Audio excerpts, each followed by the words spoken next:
I'll address a few specific things that Mr. Figueroa and this council brought up, and I'll see if you have any comment on them. Sure. Firstly, they noted that the FMNL isn't on the list of listed entities.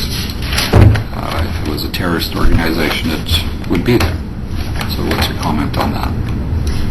Well, there's many organizations that have been brought to this division where they're not on the list of entities, and the reason for that is a political process. It takes years, and also the fact that the FMLN today is considered a political party. It is no longer considered a organization that is engaging in armed struggle to overthrow the government of El Salvador. Your Honor,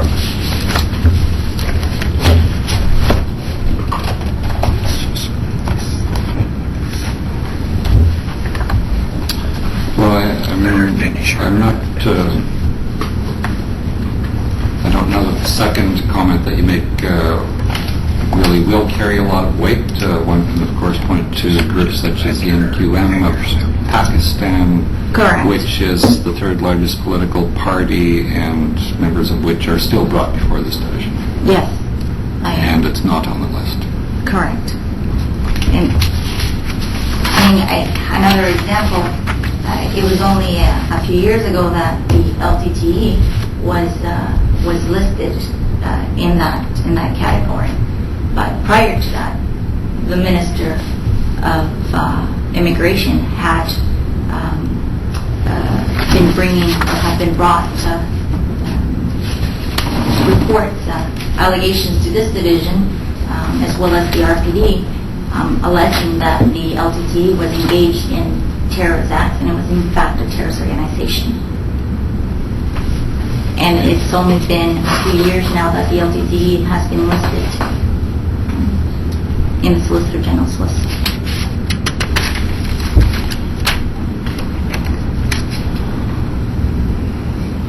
I can speculate and provide you with my own personal views as to why, but I'm not going to go that route. No, well, I wouldn't listen to it anyway. Yeah. I'm afraid. So, They mentioned that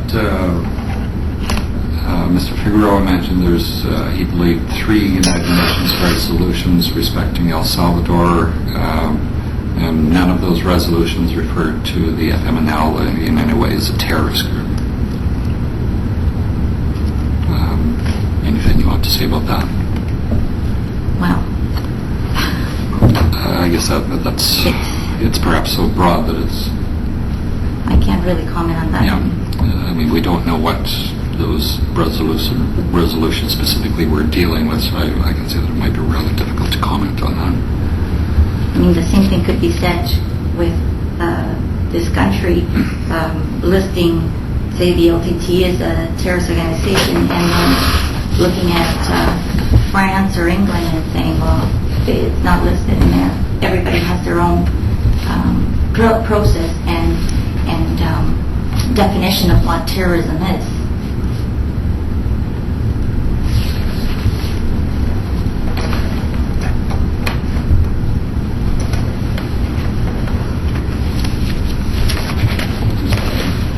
Now, one of the main arguments made by the other side was that there was horrendous repression going on in El Salvador around this time, and basically the only route was to somehow force a change. If a change had not been forced, then the terrible repression and death squads would have continued. So I guess the suggestion is that they had to go this route.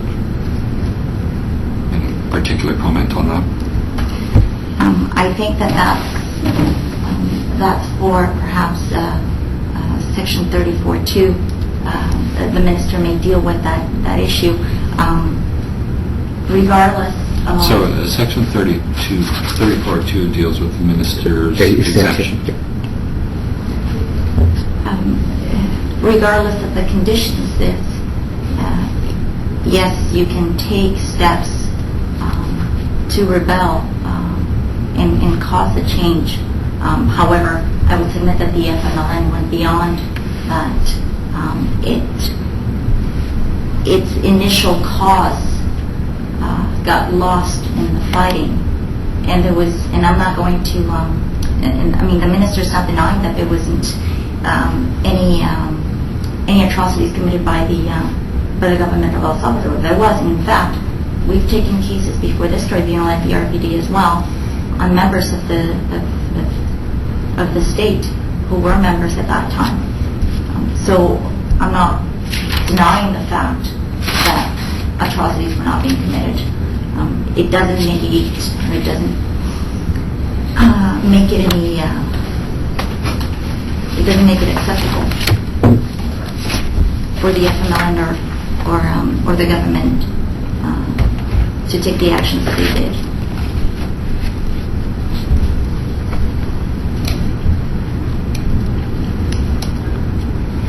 And I guess the final comment might be with respect to the other side's comment that, well, there's perhaps 2 million members of the FMNL now in El Salvador.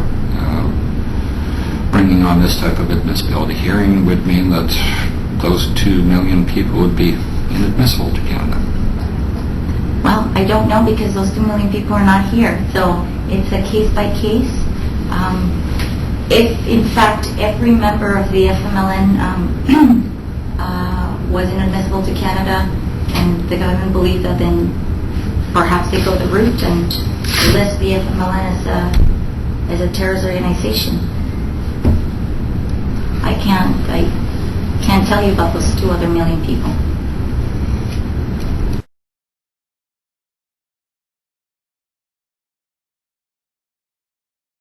If, in fact, every member of the FMLN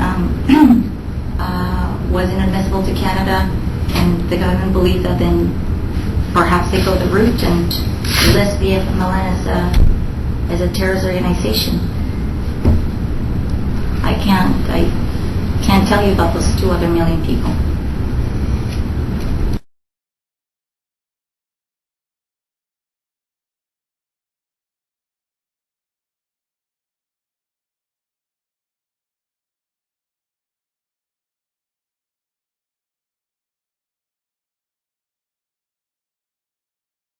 If, in fact, every member of the FMLN was inadmissible to Canada, and the government believed that, then perhaps they go the route and list the FMLN as a terrorist organization. I can't tell you about those 2 other million people.